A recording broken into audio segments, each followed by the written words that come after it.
성도 여러분, 오늘 우리 함께 우리 하나님을 예배하도록 하십시다.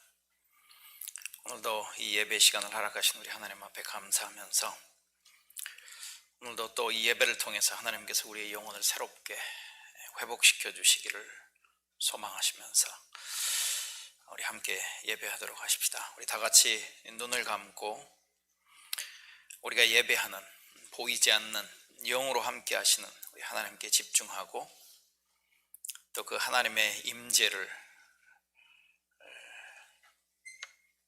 바라고 또한 우리도 전심으로 하나님을 찾고 구할 수 있는 예배가 되기를 소망하면서 우리 침묵 가운데 하나님의 예배를, 하나님께서 우리를 예배로 부르심을 들어보십시오. 십자가의 말씀이 멸망할 자들에게는 어리석은 것이지만 구원을 받는 사람인 우리에게는 하나님의 능력입니다. 성경에 기록하기를 내가 지혜로운 자들의 지혜를 멸하고 총명한 자들의 총명을 패할 것이다 하였습니다. 현자가 어디에 있습니까? 학자가 어디에 있습니까? 이 세상의 변론가가 어디에 있습니까? 하나님께서는 이 세상의 지혜를 어리석게 하신 것이 아닙니까? 이 세상은 그 지혜로 하나님을 알지 못하였습니다. 하나님의 지혜가 그렇게 되도록 한 것입니다. 하나님께서는 어리석게 들리는 설교를 통하여 믿는 사람들을 구원하시기를 기뻐하신 것입니다. 유대 사람은 기적을 요구하고 그리스 사람은 지혜를 찾으나 우리는 십자가에 달리신 그리스도를 전합니다. 그리스도가 십자가에 달리셨다는 것은 유대 사람에게는 거리낌이고 이방 사람에게는 어리석은 일입니다. 그러나 부르심을 받은 사람에게는 유대 사람에게나 그리스 사람에게나 이 그리스도는 하나님의 능력이요 하나님의 지혜입니다. 하나님의 어리석음이 사람의 지혜보다 더 지혜롭고 하나님의 약함이 사람의 강함보다 더 강합니다. 하나님 아버지, 오늘도 우리가 하나님을 기억하고 하나님을 예배하고 찬양하고 감사하고 인정하고 전심으로 구할 수 있는 또 하나님의 말씀에 귀 기울일 수 있는 시간들을 허락해 주셔서 감사드립니다. 하나님, 오늘은 특별히 또 좋은 날씨를 허락하여 주셔서 하나님이 좋은 봄 날씨와 같은 밝은 마음으로, 화창한 마음으로, 즐거운 마음으로 우리 하나님을 예배할 수 있는 시간들을 허락해 주셔서 하나님 앞에 감사를 드립니다. 하나님, 오늘도 우리가 이 기뻐하고 즐거워함으로 우리 하나님을 예배하게 하시고 하나님을 기뻐하는 것이 너희의 힘이라고 하신 그 말씀을 기억하며 오늘도 우리가 하나님을 예배함으로 우리가 또 한 주를 살아갈 힘을 얻을 수 있는 그런 귀한 예배 시간 되게 하여 주시옵소서. 하나님, 여러 이유로 하나님 우리의 삶이 억눌리고 피곤하고 지치고 고통 가운데 있었다 할지라도 하나님께서 우리의 영혼을, 우리의 삶을 오늘 이 예배를 통해 회복시켜 주시는 그러한 예배가 되기를 이 시간 간절히 소망합니다. 주님, 오늘 이 예배를 받아주시고 예배하는 모든 자를 축복하여 주시고 새 힘을 주시옵소서. 예수님 이름으로 기도합니다. 아멘. 우리 다 같이 사도신경으로 우리의 신앙을 고백하도록 하겠습니다. 나는 전능하신 아버지 하나님, 천지의 창조주를 믿습니다. 나는 그의 유일하신 아들 우리 주 예수 그리스도를 믿습니다. 그는 성령으로 잉태되어 동정녀 마리아에게서 나시고 본디오 빌라도 아래에서 고난을 받아 십자가에 못 박혀 죽으시고 장사된 지 사흘 만에 죽은 자 가운데서 다시 살아나셨으며 하늘에 오르시어 전능하신 아버지 하나님 우편에 앉아 계시다가 거기로부터 살아있는 자와 죽은 자를 심판하러 오십니다. 나는 성령을 믿으며 거룩한 공교회와 성도의 교제와 죄를 용서받는 것과 몸의 부활과 영원한 생명을 믿습니다. 아멘. 우리 지존하신 주님 이름 앞에 우리 함께 찬양하시도록 하겠습니다.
우리에게 가르쳐 주신 기도, 우리 함께 같이 기도하시겠습니다. 언제나 우리 곁에 계시는 사랑하는 아버지, 아버지의 이름이 귀히 여김을 받으며 사랑받기 원합니다. 아버지의 통치가 우리 안에 온전케 되기 원합니다. 아버지의 뜻이 하늘에서 이루어지는 것 같이 여기 이 땅에서도 이루어지기 원합니다. 오늘 우리에게 필요한 것을 오늘 우리에게 주옵소서. 어떤 모양으로든 우리에게 잘못하는 모든 이들을 우리가 용서하는 것 같이 아버지께 대한 우리의 죄와 잘못을 용서해 주옵소서. 우리가 유혹과 시련을 당하지 않게 해주시고 모든 나쁜 일에서 건져 주옵소서. 아버지가 주관자이시며 모든 권세가 아버지께 있으며 모든 영광도 영원히 아버지의 것입니다. 이것이 바로 우리가 원하는 바입니다. 아멘. 우리 모든 능력과 모든 권세, 모든 것 위에 뛰어나신 주님, 그런데 그분이 십자가 고난을 당하시고 버림받고 외면당하시고 짓밟힌 장밋꽃처럼 십자가에서 처형당하신, 그것이 바로 하나님 나라 백성을 위해서 그렇게 하셨다는 사실을 기억하시면서 우리 함께 이 찬양 하시겠습니다. 모든 능력과 모든 권세.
나의 주.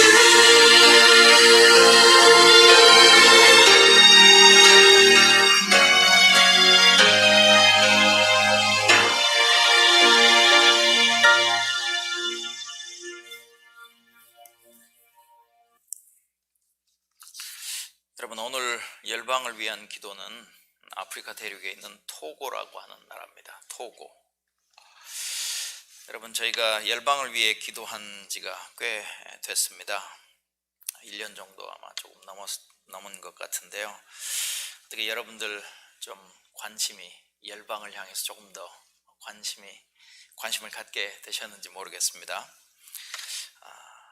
아마 우리가 평생 살아가면서 토고라고 하는 나라하고는 상관이 없는 그런 나라일 가능성이 많습니다.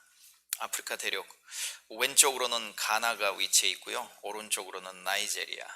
우리가 지난주에 위해서 기도했던 차드와 거의 비슷한 위치에 있는 그런 나라입니다. 인구는 800만 명이 조금 넘고요, 면적은 한반도의 4분의 1 정도밖에 되지 않습니다. 수도는 로메라고 하는 곳이고, 이것도 1960년 프랑스에서 독립한 나라입니다.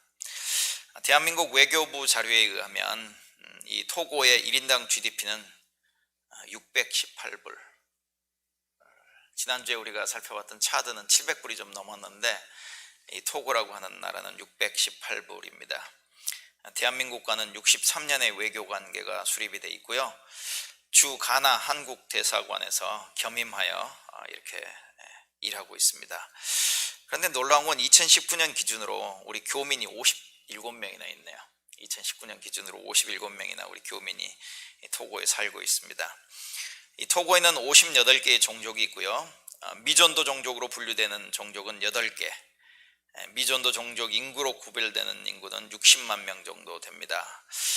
미존도 종족이 참 적죠, 다른 나라에 비해서. 그 이유는 기독교가 어쨌든 45%, 기독교가 45%이고요, 이슬람이 16%, 그리고 나머지 38% 정도가 토속 종교로 이렇게 나와 있습니다. 오늘 이 열방을 위한 기도, 토고를 위한 기도에 여러분 동참해 주시고요, 또 열방을 위한 기도의 시간에도 우리가 꼭 기억해야 할 우리 교회의 선교지들이 있습니다. 여러분 꼭 기억해 주시길 바랍니다. 5곳에 위클리프 성경번역 선교사가 있고요, 인도 아가페 코타지 아이들 돌보는 사역이 있죠. 김영달 선교사 아프리카의 비사역입니다. 아프리카의 목회자들 대상으로 말씀 사역을 하고 있고요, 김종 목사님, 우리 교회 16년 동안 담임하셨던 김종 목사님의 멕시코 신학교 사역이 있고, 새물교 플러스 출판사의 문서 사역이 있고, MK 네스트 선교사 자녀 사역이 있고요, 또 컴패션 아이들을 지원하는 사역이 있습니다. 우리 토고를 위한 기도에 여러분 같이 동참해 주시기 바랍니다.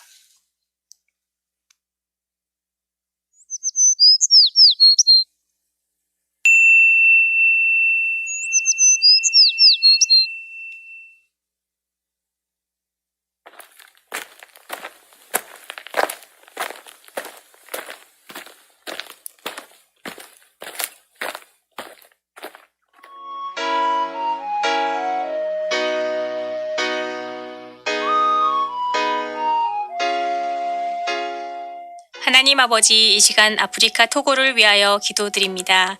1970년대에 극심했던 반기독교적 탄압이 사라지고 종교의 자유가 커지면서 이 땅의 기독교는 급성장하였고, 복음주의자는 1990년에서 2010년 사이 7배로 늘어났습니다. 침체되었던 교회가 성장함과 동시에 거짓 목회자와 이단도 교회 내에 생겨났는데, 토고교회가 성경적인 세계관과 비전을 가진 교회로 견고히 세워지기를 기도합니다. 기독교인을 포함한 많은 인구가 여전히 정령숭배와 부두교 의식에 참여하는데, 이들이 속히 혼합주의와 우상숭배의 어둠에서 벗어나 참 하나님만 예배하게 하시옵소서. 이슬람 국가에서 보낸 후한 기부금으로 많은 학교와 모스크가 세워지면서 이슬람이 이 땅에 강하게 성장하고 있는데, 더 많은 목회자와 사역자들이 양성되어 주의 복음이 선포되게 하시옵소서. 토고 교회를 위한 지도력 개발이 절실하고 복음을 접할 기회가 없는 지역을 위한 사역자는 너무나 부족한데 이 땅의 교회와 선교단체들이 지혜롭게 복음을 전하며 영적으로 갈급한 수많은 영혼들이 복음에 반응하며 주께로 나오게 하시옵소서.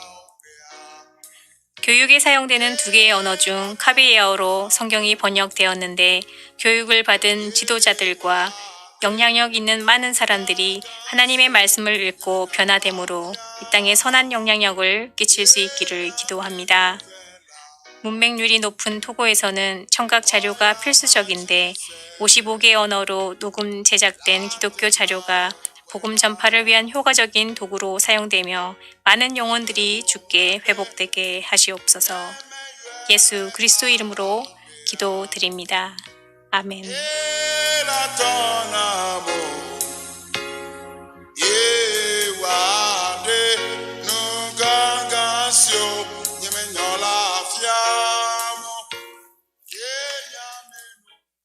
여러분, 하나님의 관심은 열방에 있습니다. 온 민족에게 있습니다.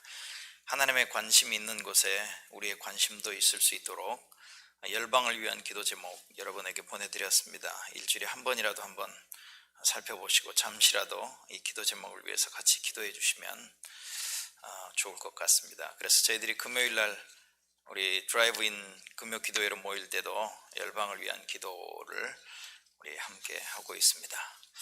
오늘 우리 김진성 집사님께서 대표로 기도 인도해 주시겠습니다.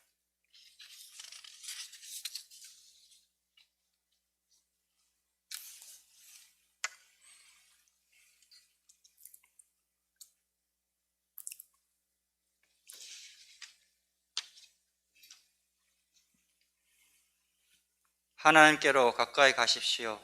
그리하면 하나님께서 가까이 오실 것입니다. 하나님, 우리 신앙을 돌아보고 성찰하는 사순절 기간입니다.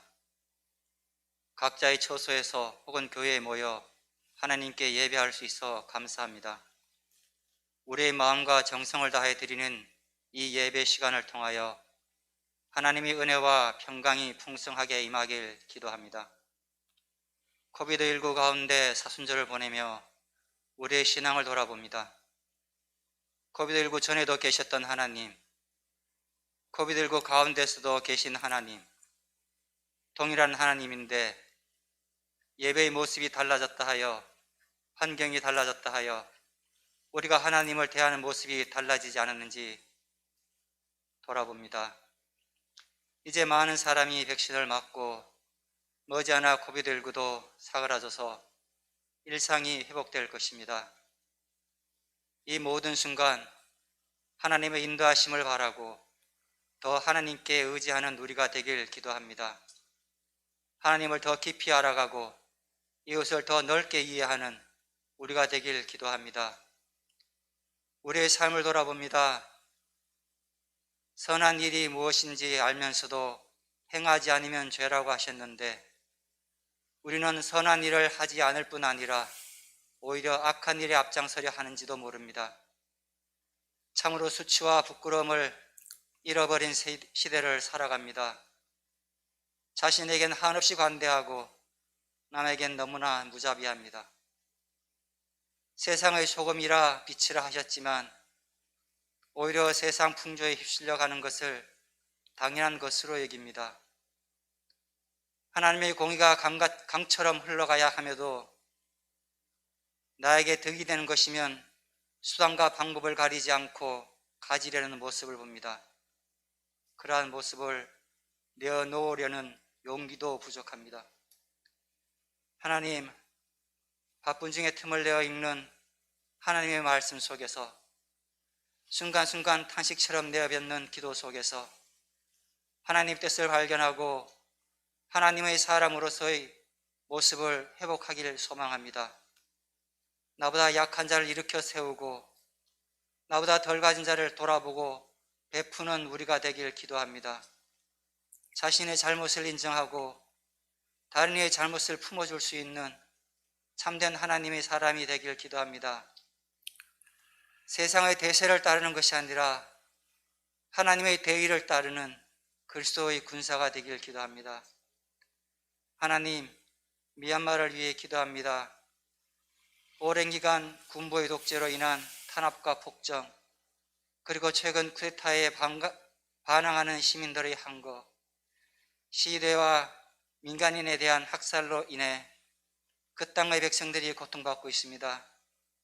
하나님의 강한 손과 펴신 팔로 그들을 속히 구원해 주셔서 그 백성들이 주님의 자녀로 돌아올 수 있기를 기도합니다.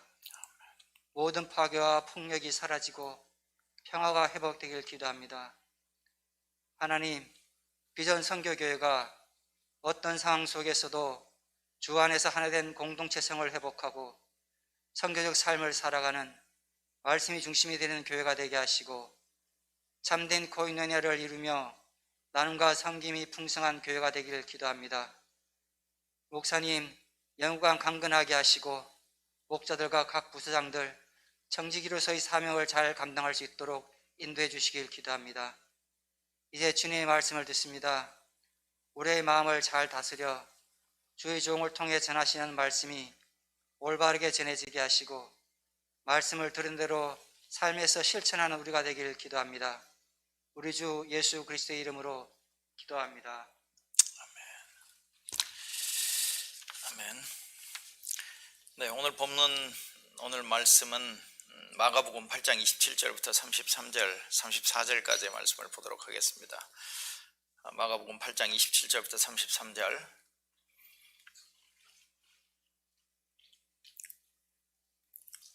오늘 본문 말씀은 마가복음 8장 27절부터 33절입니다. 오늘은 제가 개역개정 성경으로 읽겠습니다. 쉬운 성경이 아니고요, 개역개정 성경으로 읽을 텐데, 하나님 말씀입니다. 8장 27절부터. 예수와 제자들이 빌립보 가이사랴의 여러 마을로 나가실세 그래서 제자들에게 물어 이르시되 사람들이 나를 누구라고 하느냐?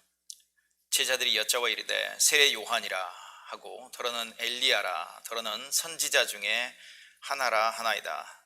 또 물으시되 너희는 나를 누구라 하느냐? 베드로가 대답하여 이르되 주는 그리스도시니이다 하매 이에 자기의 일을 아무에게도 말하지 말라 경고하시고 인자가 많은 고난을 받고 장로들과 대제사장들과 서기관들에게 버림받아 죽임을 당하고 사흘 만에 살아나야 할 것을 비로소 그들에게 가르치시되 드러내놓고 이 말씀을 하시니 베드로가 예수를 붙들고 항변하매 예수께서 돌이키사 제자들을 보시며 베드로를 꾸짖어 이르시되 사탄아 내 뒤로 물러가라. 네가 하나님의 일을 생각하지 아니하고 도리어 사람의 일을 생각하는도다 하시고.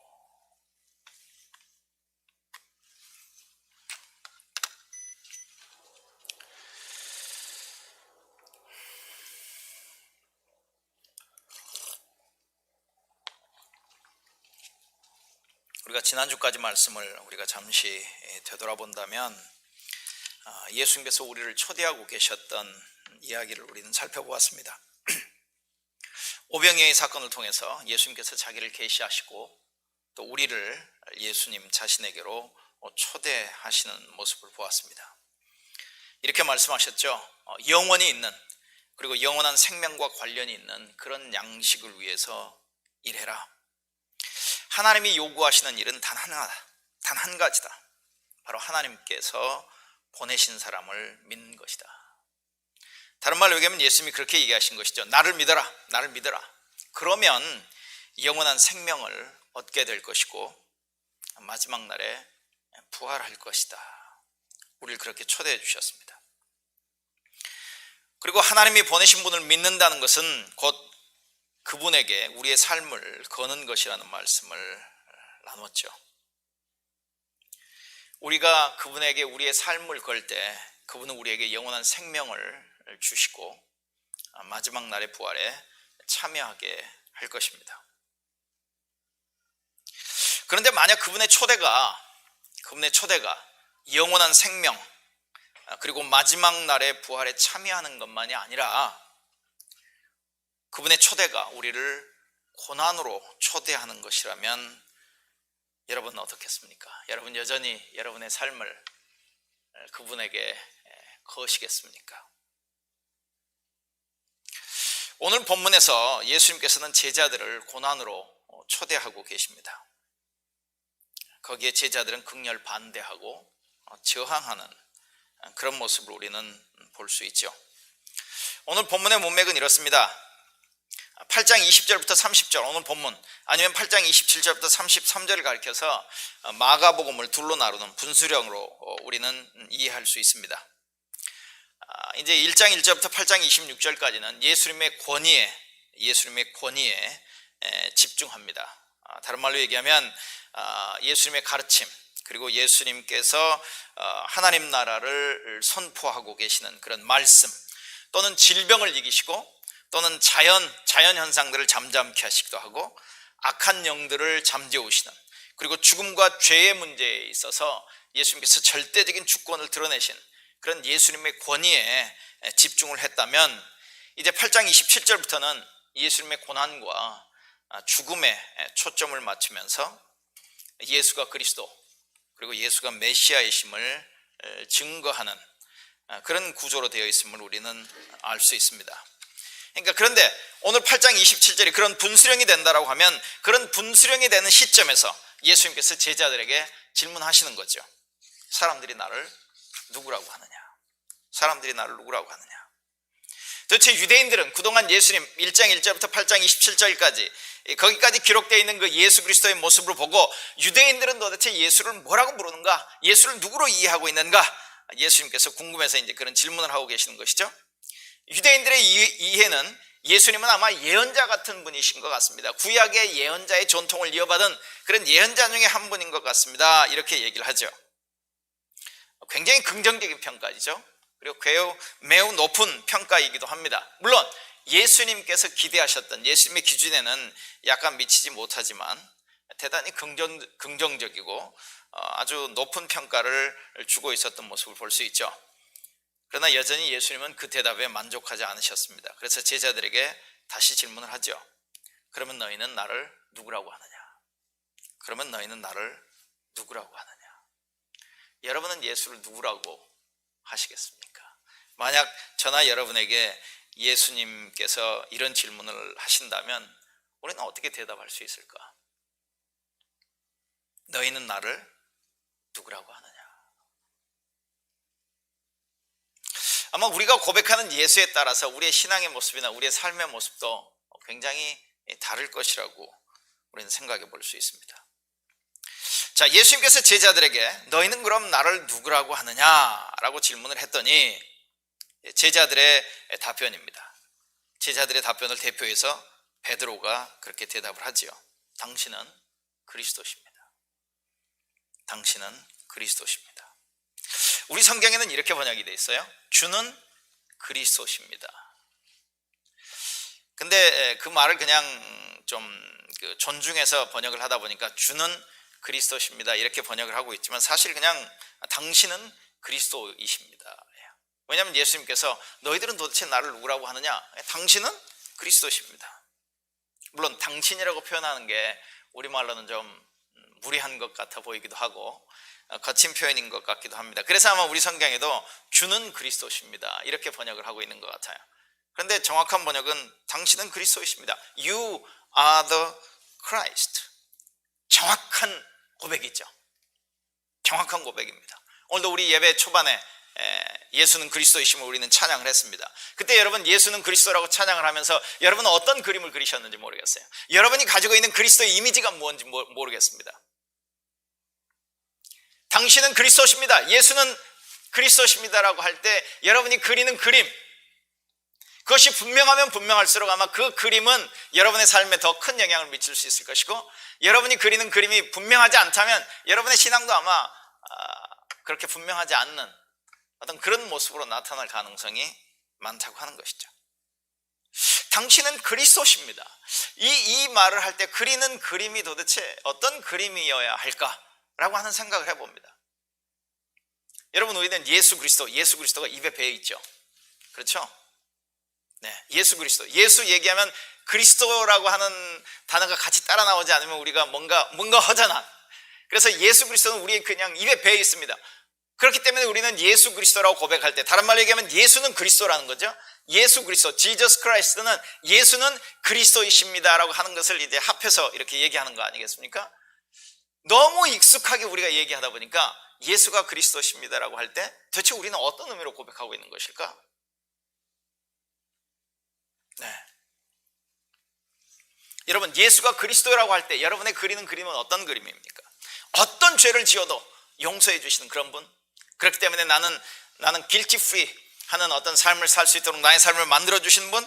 아니면 우리가 죽으면 그냥 천국으로 인도하실 분? 아니면 우리가 아주 부정적으로 얘기한다면 우리가 그냥 지옥으로 떨어질 뻔했는데 우리를 거기서 건져내시는 어떤 그런 분? 예수는 그리스도시다. 어떤 그림을 여러분 그리고 계실까요? 우리는 어떤 그림을 그려야만 할까요? 지금 마가복음에는 당신은 그리스도십니다 이렇게 되어 있지만 마태복음에는 어떻게 되어 있느냐면 이렇게 되어 있습니다. 당신은 그리스도십니다. 곧 하나님의 아들이십니다. 당신은 주님은 그리스도시요 살아계신 하나님의 아들입니다. 이제 이렇게 얘기하잖아요. 그래서 거기서 이제 이해한다면 예수가 그리스도이시면서 동시에 하나님의 아들이신 것 같이 우리가 이해할 수 있는데 그거보다는 당신은 그리스도십니다. 다른 말로 얘기하면 하나님의 아들이십니다. 이렇게 고백을 한단 말이죠. 좀 더 추가적인 설명을 하고 있죠. 그러니까 다른 말로 얘기하면 마태복음에서 얘기는 그리스도라고 하는 의미와 하나님의 아들이라고 하는 의미가 같은 의미예요. 우리는 일반적으로 하나님의 아들 그러면 예수 그리스도의 신성을 얘기하는구나 우리가 그렇게 이해할 수 있지만 물론 그렇게도 이해할 수 있지만 베드로가 고백했던 당신은 그리스도시고 곧 하나님의 아들이시라고 할 때 하나님의 아들은 신성이라고 하는 의미를 얘기하고 있는 것이 아니라 그리스도의 다른 표현이에요. 주는 그리스도십니다. 당신은 그리스도십니다. 당신은 하나님의 아들이십니다라고 할 때 우리가 아마 생각하는 그림이 지금 베드로가 얘기하고 있는 그 그림에 굉장히 가까운지는 모르겠습니다. 그런데 베드로는 아마 이렇게 얘기했을 거예요. 예수님, 당신은 메시아십니다. 우리 이스라엘이 오랫동안 기다려왔던 분입니다. 심지어 한 600년 이상 1000년을 우리가 기다려왔던 분입니다. 당신은 바로 우리를 모든 적들로부터 우리를 자유롭게 하실 그런 능력, 그런 권세, 그런 존재이십니다 라고 하는 그런 고백의 의미에서 당신은 그리스도십니다. 당신은 하나님의 아들이십니다. 아마 그렇게 고백을 했을 겁니다. 물론 이 고백 속에는 또 다른 의미가, 많은 의미가 우리가 내포되어 있음을 우리는 알 수 있습니다. 여기서 한번 우리가 구약의 이야기를 한번 잠시 좀 살펴볼까요? 하나님이 천지를 창조하셨죠. 인간을 하나님의 형상대로 창조하셨습니다. 인간이 하나님을 향해서 범죄하죠. 스스로 하나님과 같이 되려 했죠. 그로 인해서 죄가 세상에 들어올 문을 열었습니다. 그리고 죄가 세상에 들어옵니다. 죄가 이제 세상을 다스리기 시작하죠. 그 죄로 인해서 망가진 세상을 회복시키기 위해서, 그리고 죄로 인해 망가진 열방을 하나님께서 복 주시고 다시 회복시키시고 새롭게 창조하시기 위해서 하나님이 아브라함을 부르셨고 아브라함의 자손 이스라엘을 부르시지 않았습니까? 그러니까 하나님이 아브라함을 부르시고 하나님이 이스라엘을 부르셨다라고 하는 이야기는 이제 하나님의 구원 계획을 이루어가는 데 있어서 하나님은 대표 주자로 그들을 선택하셨다고 하는 것이죠. 그리고 그 이스라엘의 이야기의 핵심에 누가 있느냐면 다윗과 같은 이스라엘의 왕이 있다고 하는 것이죠. 이스라엘의 왕. 하나님은 이스라엘을 통해서, 아브라함과 그의 자손인 이스라엘을 통해서 열방을 복주기를 원하실 겁니다. 그런데 그 이스라엘의 이야기를 보면 그 중간에 누가 나타나냐면 다윗이라고 하는 왕이 나타나요. 그리고 그 다윗이라고 하는 왕의 주된 역할은 하나님을 대신하는, 하나님을 대표해서, 하나님을 위해서 백성을 다스리고 열방의 이스라엘의 하나님을 드러내는 어떤 역할들을 가지고 있는 존재가 이스라엘의 왕이었다고 하는 것이죠.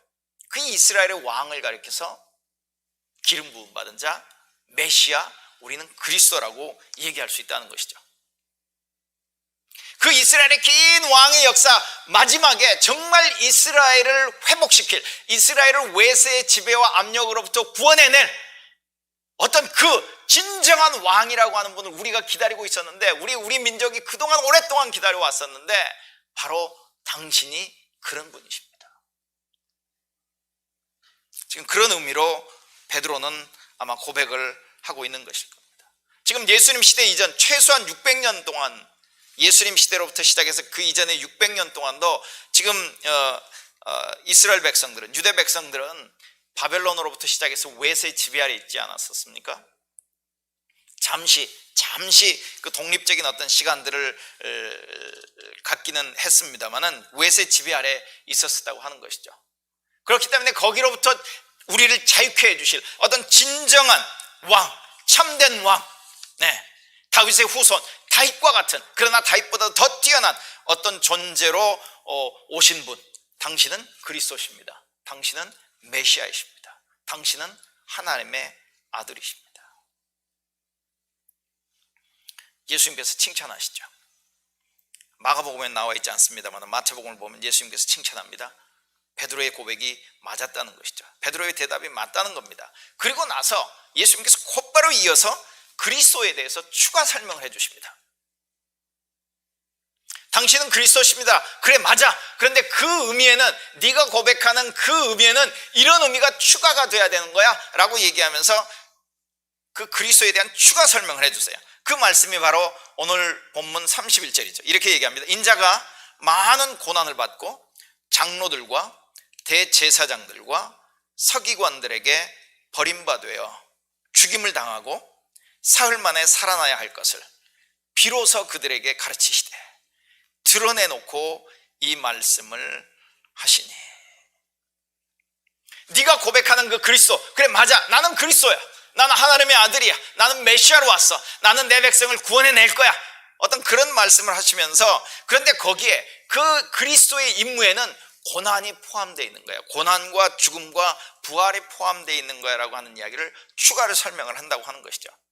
그런데 지금 저와 여러분에게 문제는, 우리는 예수 그리스도의 고난과 죽음을 너무나도 잘 알고 있어요. 어쨌든 지식적으로. 그렇죠? 우리가 이제 다음 주가 되면 이제 고난 주간을 거치고 예수 그리스도의 부활하심을 이제 우리가 축하하고 기념하고 즐거워하는 어떤 그런 때가 이제 다가옵니다만은, 예수 그리스도의 고난과 죽음을 모르는 사람이 없습니다. 예수 그리스도 그러면 고난, 죽음, 부활, 그건 자동으로 따라 나오는, 구구단을 외우듯이 우리는 쉽게 그렇게 고백할 수 있죠. 그렇기 때문에 이런 이야기를 읽으면서도 우리는 쉽게 너무나 당연한 이야기 같이 읽어가지만, 그 당시 베드로에게, 그 당시 유대인에게는, 지금 예수 그리스도, 예수님을 가리켜서 그리스도라고 고백하는 베드로에게는, 그리고 베드로가 대표했던 제자들에게는 충격적인 이야기라는 것이죠. 있을 수 없는 이야기라고 하는 것이에요. 자, 이 의미가 어떤 의미인지는 우리가 정확히 모른다 할지라도 이제 한번 살펴보겠습니다. 이렇게 얘기하잖아요. 오늘 본문 31절을 보면 예수님께서 그때 가서야 가르치기를 시작하셨다는 거예요. 그러니까 그 전까지는 이 부분에 대해서 언급을 하지 않으셨습니다. 가르치지 않으셨어요. 어떤 설명도 하지 않으셨습니다. 그런데 지금 8장 27절 이후로부터는 계속해서 예수님께서 자신의 고난과 죽음에 대한 이야기를 앞으로 해가실 거라고 하는 것이죠. 그리고 그 이야기를 할 때마다 제자들이 나는 동의할 수 없습니다, 나는 그 사실을 받아들일 수 없습니다라고 거칠게 항의하고 있는 모습을 볼 수 있습니다. 여러분, 오늘 베드로의 항의를 한번 보십시오. 예수님께서 이제 비로소 가르치기 시작하고 너무 평범하게 제자들도 금방 알아들을 수 있게 가르치니까 베드로가 거칠게 항의하죠. 32절 한번 보십시오. 이렇게 얘기합니다. 드러내놓고 이 말씀을 하시니 베드로가 예수를 붙들고 항변하매. 베드로가 예수를 붙들고 항변하매. 영어로는 그렇게 얘기했어요.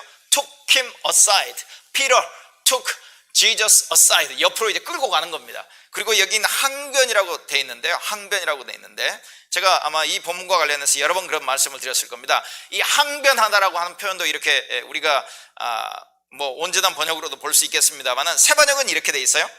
베드로가 예수를 바짝 잡아당기고 그에게 항의하였다. 항의하였다. 공동 번역은 어떻게 번역했을까 하고 이렇게 봤더니 이렇게 돼 있어요.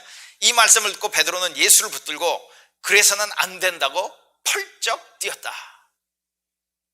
그런데 영어로 보면 이 항변, 항의, 펄쩍 뛰었다 이런 단어를 어떤 단어를 사용하고 있냐면 rebuke라고 하는 단어를 사용합니다. rebuke. 그런데 이 단어를, 똑같은 이 단어를 바로 그 다음 절에서 예수님께서 베드로를 향해서도 사용하고 계세요. 한번 볼까요? 이렇게 얘기하죠. 33절에 보니까 이렇게 얘기합니다. 예수께서 돌이키사 제자들을 보시며 베드로를 꾸짖어 이르시되. 여기는 베드로를 꾸짖었다고 돼 있어요. 이 꾸짖었다라고 하는 단어가 베드로가 예수님에게 항변했다라고 하는 단어하고 똑같은 단어를 사용합니다. 사실은 아마 베드로가 예수님을 아마 꾸짖을 수는 없다고 생각을 해서 아마 항변했다라고 얘기하고 항의했다라고 얘기하고 안 된다고 펄쩍 뛰었다라고 번역을 했는지 모르지만, 그 번역은 그 의미를 굉장히 좀 부드럽게 했다라고 할 수 있을까요?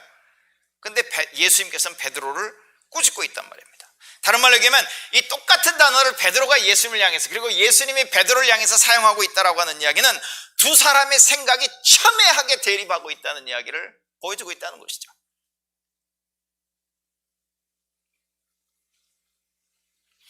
어찌 보면 베드로는 예수님보다 그리스도에 대해서 더 잘 안다라고 생각하기 때문에 이런 행동을 하고 있는지 모르겠어요. 아마 베드로가 그렇게 위협하고 예수님을 꾸짖고 하는 말에는 이런 말이 포함됐을지도 모릅니다. 나는 당신이 하는 말에 동의할 수 없습니다. 그리스도에게 고난이, 그리고 그리스도가 죽임을 당해야 되는, 처형을 당해야 한다는, 그리고 무슨 의미인지 모르지만 부활해야 한다라고 하는 것, 나는 절대 동의할 수 없습니다. 그 말을 취소하지 않으면 우리는 다 당신을 떠나갈 겁니다 라고 얘기했는지도 몰라요.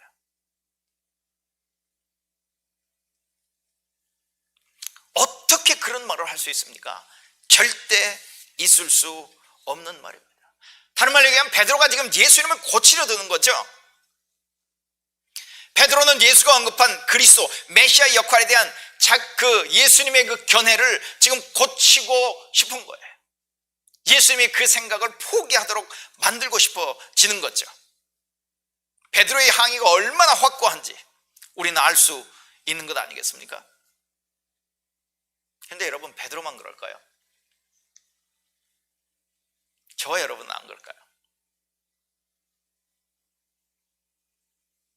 우리는 우리가 알고 있는, 우리가 그리고 있는 어떤 그 예수님에 대한 어떤 모습, 하나님에 대한 어떤 모습,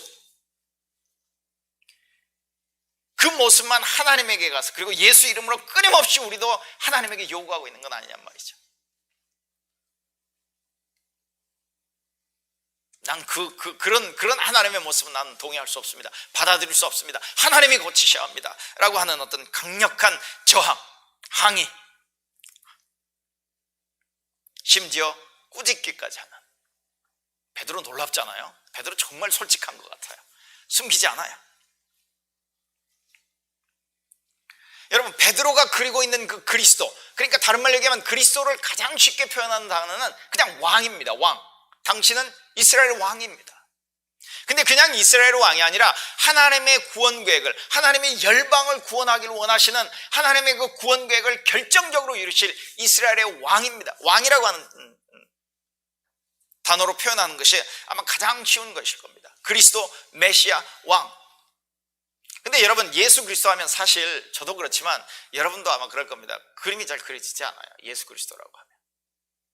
근데 예수 왕 하면 그래도 우리는 조선시대를 거치고 가끔씩 이 사극들을 보거나 사극에 이렇게 익숙한 우리들의 모습이 있기 때문에 왕이라고 하면 그 왕이 가지는 어떤 그런 그림들을 우리는 그릴 수 있단 말이죠. 왕의 이미지를 우리는 가질 수 있다는 것이죠. 그래서 예수 왕이라고 표현하는 것이 맞을 것 같아요. 그런데 베드로가 생각하고 있는 예수 왕은 세상의 왕들과 비슷한 모습입니다. 그런데 그 세상의 왕들보다 훨씬 더 큰 능력을 가지고 있는 것이죠. 왜냐하면 그렇게 생각할 수도 있었던 것이 마가복음 1장부터 8장 27절까지의 내용을 우리가 살펴본다면 예수는 얼마든지 그럴 수 있는 분이잖아요. 말씀 한마디로 폭풍을 잠잠케 해버리셨잖아요. 말씀 한마디로 병을 고치시잖아요. 말씀 한마디로 죽은 자를 살려내시잖아요. 말씀 한마디로 그 악한 영에 사로잡혀서 그 누구도 어찌할 수 없는 사람을 예수님께서는 잠잠케 하시고 자유케 하셨잖아요. 오병이의 기적을 일으키셨잖아요. 그래서 여러분, 요한복음에는 그런 말씀이 나왔잖아요. 예수님이 오병이의 기적을 일으키고 나서 그 많은 유대인들의 반응이 무엇이었습니까? 예수님을 억지로 왕으로 삼으려고 했다고 요한복음은 기록하고 있지 않습니까? 그러니까 베드로가 생각하고 있는 그림은 그런 모습의 왕의 모습인 것이죠. 그런데 지금 예수님이 베드로에게 그리고 제자들에게 하셨던 그 말씀은 그들이 생각하고 있는, 그들이 그리고 있는, 그들이 이미지화하고 있는 그런 왕의 모습하고는 전혀 다른, 꿈에도 생각해보지 못한 예수의 모습을 얘기하고 있기 때문에 그들은 강력 항의하고 있는 것이죠. 심지어 예수를 꾸짖기까지 하고 있단 말입니다. 아마 베드로가 그리고 있는 그 예수님의 모습은 다윗과 같은 모습이었을 것입니다. 다윗 왕. 여러분, 다윗 왕 하면 여러분 어떤 그림이 그려지십니까? 오늘은 그림을 그린다는 얘기를 많이 하는데요.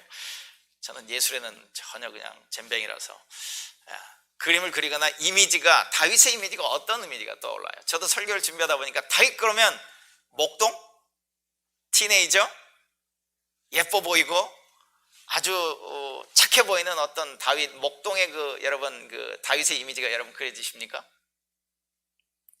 특히 다윗과 관련된 시편 23편 여호와는 나의 목자시니 하다 보니까 다윗과 관련된 그림들을 보면 목장에서 목초지에서 이렇게 양을 키우고 돌보는 어떤 한가한 어떤 장면 속에서 그런 다윗의 모습이 여러분 그려지십니까?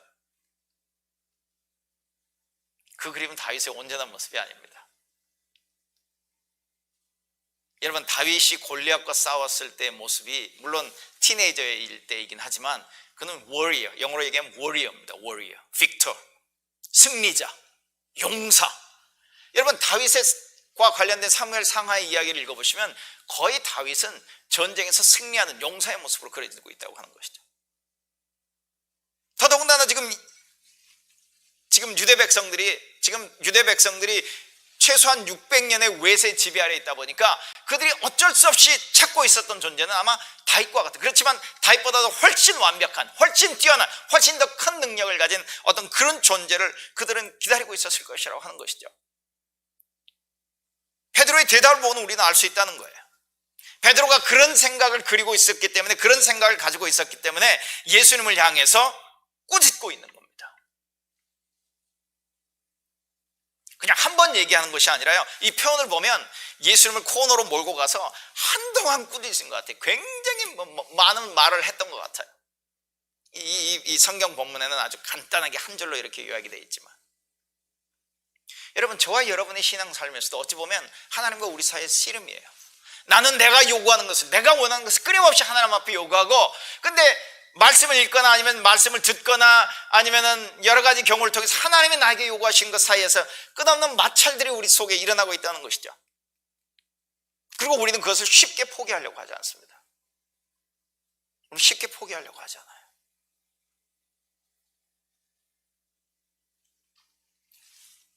자, 그런데 예수님도요 한 발짝도 물러나지 않으시죠. 제자들 보시면 베드로를 꾸짖어 이렇게 얘기합니다. 사탄아 내 뒤로 물러가라. 근데 사탄아 내 뒤로 물러가라 이랬는데요, 어떤 성경 주석에는 이렇게 표현됐어요. 사탄아 내 뒤로 물러가라를 뭐라고 표현했냐면 과도한 욕설 이상이다.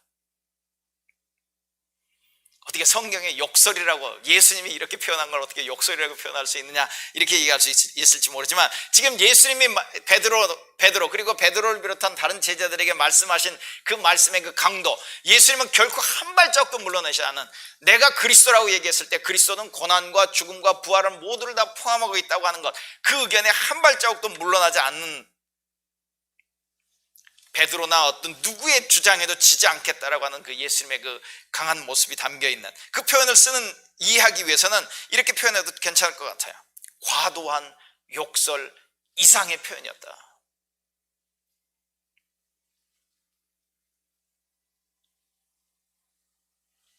네.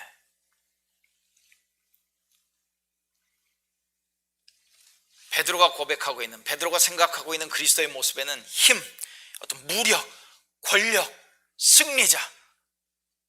근데 예수 그리스도의 모습에는 고난, 죽음, 그리고 부활. 네. 그런데 예수님은 그 말씀으로만 끝나지 않습니다. 한번 보십시오. 예수께서 돌이키사 제자들 보시면 베드로를 꾸짖어 이르시되 사탄아 내 뒤로 물러가라. 내가 하나님의 일을 생각지 아니하고 도리어 사람의 일을 생각하는도다.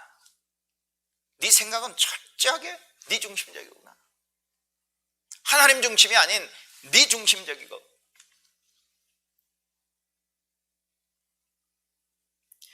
여러분 이게 죄의 본질 아니겠어요? 네, 이건 우리에게 너무 자연스러운 모습입니다. 우리 중심적인. 우리는 성경을 읽어도 우리 중심적으로 읽죠. 네. 그게 너무나도 자연스러워요. 다른 사람 중심으로도 이해하기도 참 힘들 뿐더러 하나님 중심으로 우리가 이해하는 건 쉽지 않습니다. 그런데 예수님께서 지금 베드로에게 얘기를 합니다. 베드로의 열정 대단하죠. 어느 정도의 열정이고 헌신입니까? 예수님을 데려다가 꾸짖기까지 하고 있지 않습니까? 아마 5분, 10분, 15분, 30분을 꾸짖었는지 모르겠어요. 근데 예수님께서 그 베드로를 향해서 네 열정도 좋다, 다 좋은데 너는 굉장히 자기중심적이구나. 우리의 신앙의 모습이 그렇습니다. 심지어 목회를 하고 있는 제 속에도 내 중심적인 모습들을 너무나도 자주 보게 된다고 하는 것이죠.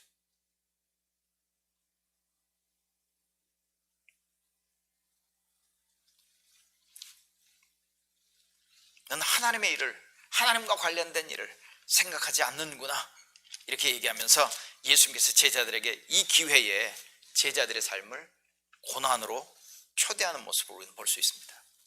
34절이 이렇게 돼 있죠. 오늘 읽지는 않았습니다만, 무리와 제자들 불러 이르시되 누구든지 나를 따라오려거든 자기를 부인하고 자기 십자가를 지고 나를 따를 것이냐. 무리와 제자들을 불러 이르시되 누구든지 나를 따라오려거든 자기를 부인하고 자기 십자가를 지고 나를 따를 것이냐. 지금 여기 무리와 제자들입니다. 그러니까 이미 예수를 따르는 12 제자를 포함해서 그 주위에 있는 무리들을 향해서도 지금 예수님께서 말씀하고 계세요. 너희들이 나를 따라오려거든, 너희들이 나를 믿으려거든, 너희들이 나에게 삶을 걸려거든, 너희들이 나의 제자가 되려고 하거든 자기를 부인하고 자기 십자가를 지고 나를 따를 것이니라. 자, 자기를 부인하고 이거 조금 또 이따가 생각해 보겠습니다. 여기 자기 십자가를 지고 나를 따를 것이냐고 했을 때 제자들이 가지고 있는 십자가는 단 하나입니다.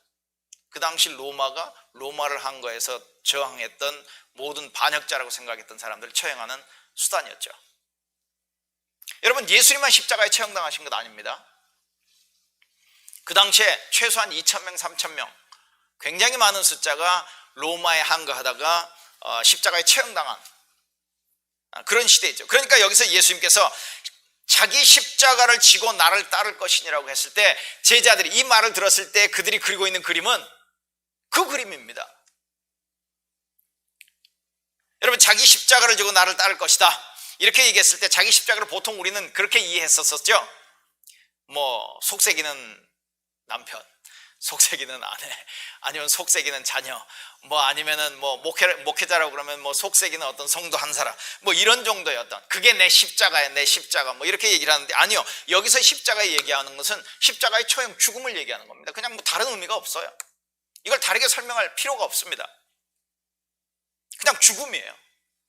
근데 여러분, 예수님이 지금 제자들을 초대하고 계시는데, 여러분, 요한복음에서 오병이의 기적을 일으키고 나서 제자들을 초대하실 때는 어떻게 초대하셨어요? 야, 내가 생명의 빵이야. 그러니까 나를 통해서 영원한 생명을 얻어. 그리고 너희들 마지막 때 내가 살릴 거야. 너무나도 멋있는, 너무나도 좋은, 우리가 기대하는, 우리가 소망하는 말씀과 같아 보이잖아요. 그런데 동일한 주님께서 오늘 이 사건에서는 이렇게 제자들을 부르고 계십니다. 너희들이 나를 따라오려거든 자기를 부인하고 자기 십자가를 지고 나를 따를 것이니라. 근데 여기 여러분, 자기를 부인하고 다른 말로 얘기하면 내 의견을 포기하기가 쉽던가요? 어떤 사람과 이렇게 어떤 첨예한 의견 대립이 있거나 아니면 신앙생활을 하거나 직장생활을 하거나 어떤 삶을 볼 때 우리의 생각이나 어떤 우리가 소중하게 붙잡고 있었던 것들을 포기한다라고 하는 것은 참 쉽지 않습니다. 여기 자기를 부인한다라고 하는 의미를 더 깊이 더 자세하게 우리가 설명해 볼 수도 있겠습니다만은, 자기를 부인하라를 이렇게 표현했어요. 한 성경학자가 이런 자기 부인은 사순절에 초콜릿을 포기하는 것과는 완전히 다른 것이다. 요즘 우리가 사순절, 아까 기도도 해주셨는데 사순절 지나잖아요. 사순절 지날 때 이제 이런저런 우리가 뭐 금식도 얘기를 하고, 요즘 금식이 힘들면 이제 요즘 미디어 금식을 하고 뭐 SNS 금식을 하고, 그 다음에 또 어떤 사람이 초콜릿 금식을 한다, 뭐 이런 얘기도 합니다. 근데 여기서 얘기하는 자기 부인은 사순절에 초콜릿을 포기하는 것과는 완전히 다른 수준이다. 베드로의 예를 든다면 베드로의 생각 속에 가지고 있는 그리스도의 모습을 완전히 포기하라는 겁니다.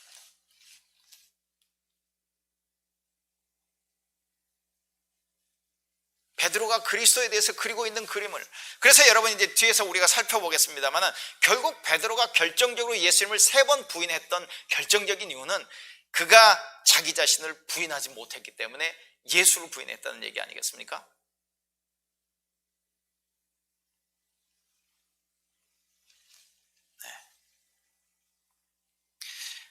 한 성경학자는 이렇게도 표현했어요. 이 34절과 관련해서 제자도의 기본 조건이 뭐냐?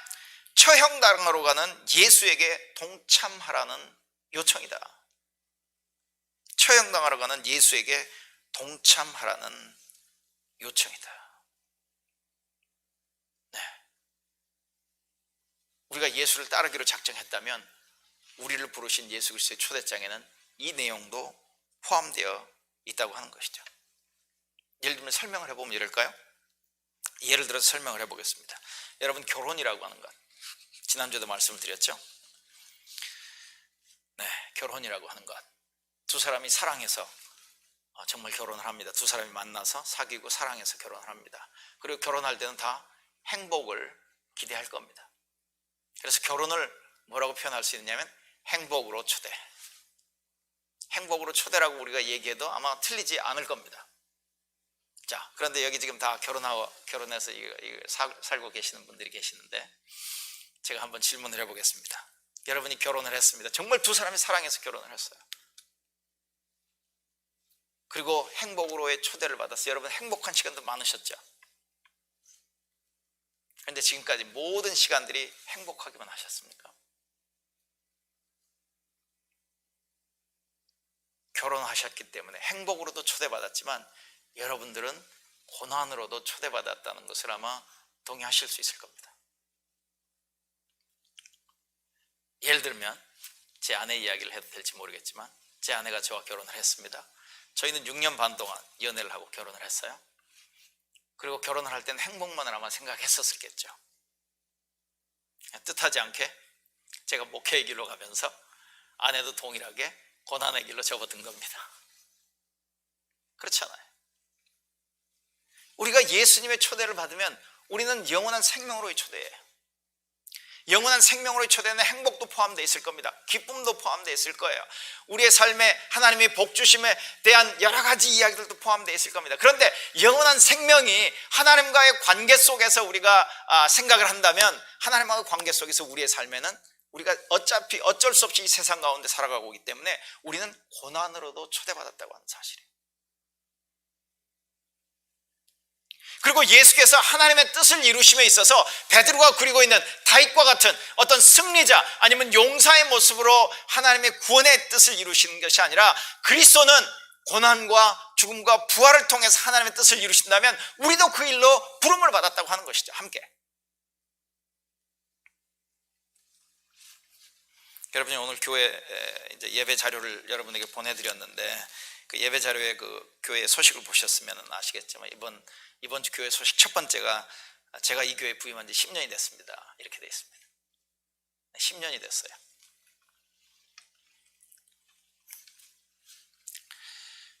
네, 10년 전에 이 교회에 올 때는 여러 가지 이유가 있었고 여러 가지 형편이 있었겠죠. 그런데 이 교회로 부임해서 목회를 하는 동안 보람도 있고 기쁜 일도 있었지만 참 고난의 시간도 많이 있었습니다. 네.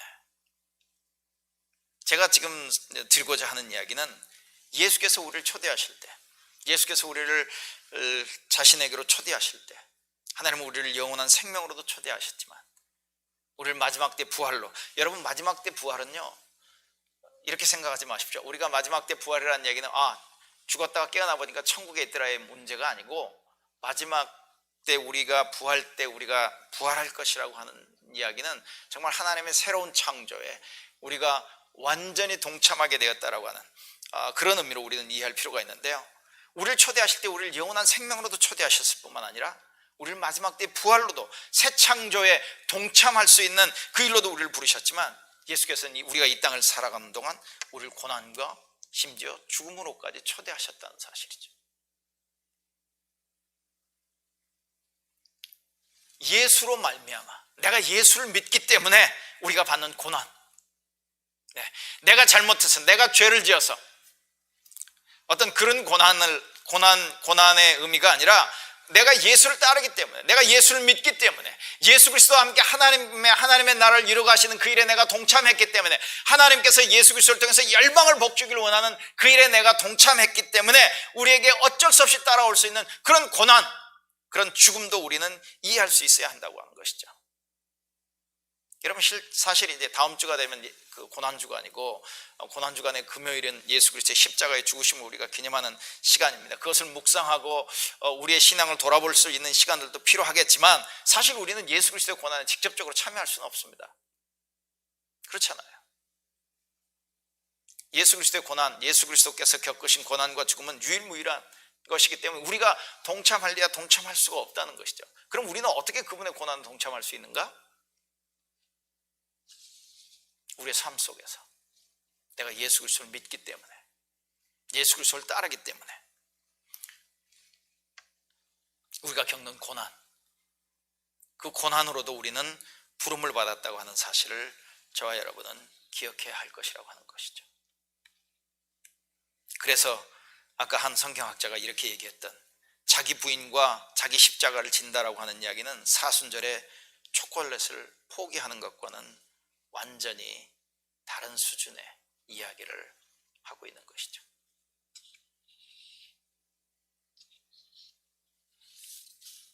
기도하시겠습니다.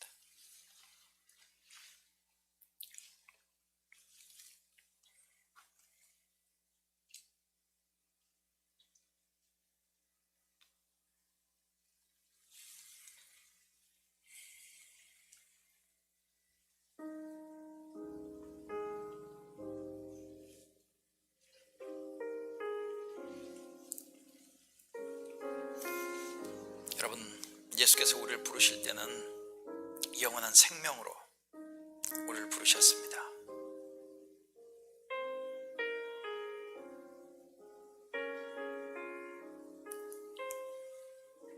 우리에게 마지막 때에 부활할 것이라고 하는 소망도 주셨습니다.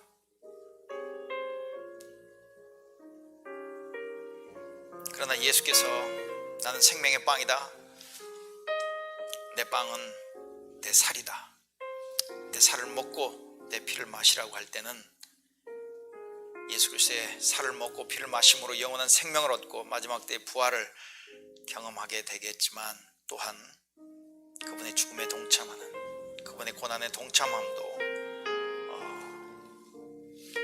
포함하고 있음을, 예수 그리스도께서 우리에게 보내신 초대장에는 고난에 동참하라고 하는 그런 말씀도 포함되었다고 하는 사실을 꼭 기억하시길 바랍니다.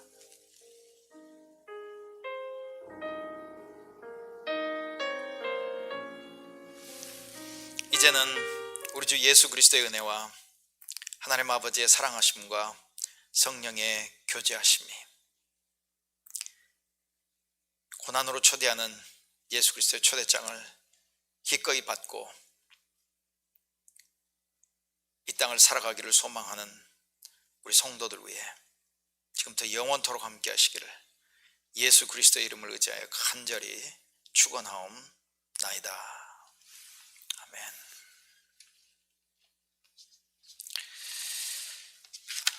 네, 교회 소식 보시겠습니다. 이제 부활주일이 2주 정도 남았습니다. 네, 이렇게 예배 마치겠습니다. 네, 감사합니다.